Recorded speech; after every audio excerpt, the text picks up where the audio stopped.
ओली बालेन र गगन थापालाई एक ठाउँमा राखेर राष्ट्रिय बहस गर्ने भावी प्रधानमन्त्री यिनीहरू नै हुन् भनेर जसले जसले हल्ला गरिरहेका छन्। टीकाराम यात्री र बानियाजीले पनि पछिल्लो समय कुरा गर्दै गरेका छन्।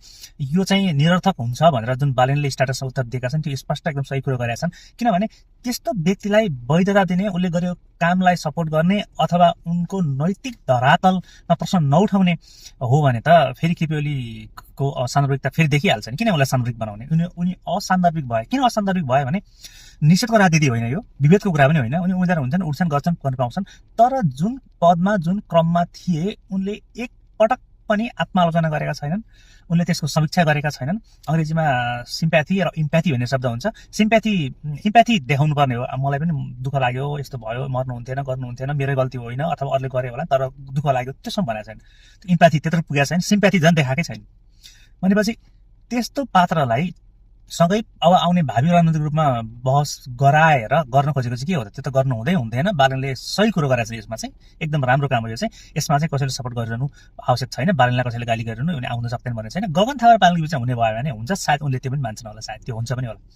मलाई त एउटा यही बिचमा के स्मरण भयो भने 60को दशकमा मलाई लाग्छ 65-66 तिर हो अथवा 67-68 नै तिर हो, कहिले हो, एकपटक चाहिँ कुनै पुरस्कारको क्रममा मोदनाथ प्रसिद्धसँग यो चाहिँ हरिवंश आचार्यले स्टेज सेयर गर्नुपर्ने भयो। निम्तो आयो दुईजनाले र उनले त्यो थाहा पाइसकेपछि उनले अस्वीकार गरे। किन गरे भने मोदनाथ प्रसिद्धलाई चाहिँ महिला यौन हिंसा गरेको आरोप लगाइन् एकजना महिलाले। मलाई यस्तो भयो भनेर लामो समयसम्म लगाइन् र त्यसको पुष्टि भएको थिएन, मुद्दा चलिरहेको थियो। त्यो क्रममा उनले के भने नैतिक रूपमा म त्यस्तो व्यक्तिसँग स्टेज सेयर गर्न सक्दिनँ, म गर्दिनँ, मलाई माफ गर्नु होला। उनको कुरा छुट भइसकेपछि, निश्चित भइसकेपछि म गरौँला, सामान्य कुरो हो भने होइन भने नगरौँला।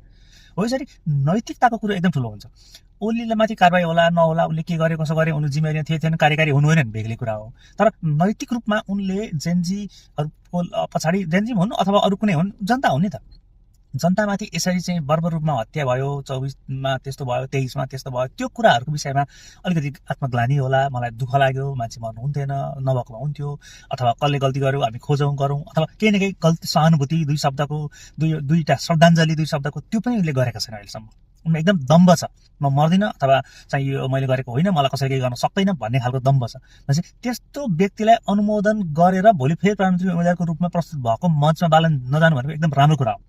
उनको पक्षमा विपक्षमा आन्दोलन भोलिपल्ट सिंहदरबार चल्यो, के भयो, अरू कुरा भयो, विविध कुराको कारण पक्ष विपक्ष होला, मेरा पनि तर्क होला, वितर्क होला, सबैको होला। तर जुन कुरो उनले भनेका छन्, जुन ओलीको स्थिति छ र जुन ओलीको विचार र उनले प्रश्रय दिइरहेको जुन सोच छ नि, त्यसको विरुद्धमा उनले बोले र त्यसलाई वैधता नदिने कुरो उनले गरेका छन्। एकदम सही कुरा हो, जानु हुँदैन। ओलीलाई राखेर कुनै पनि प्रकारको भावी राजनीतिको मञ्चमा ल्याइनु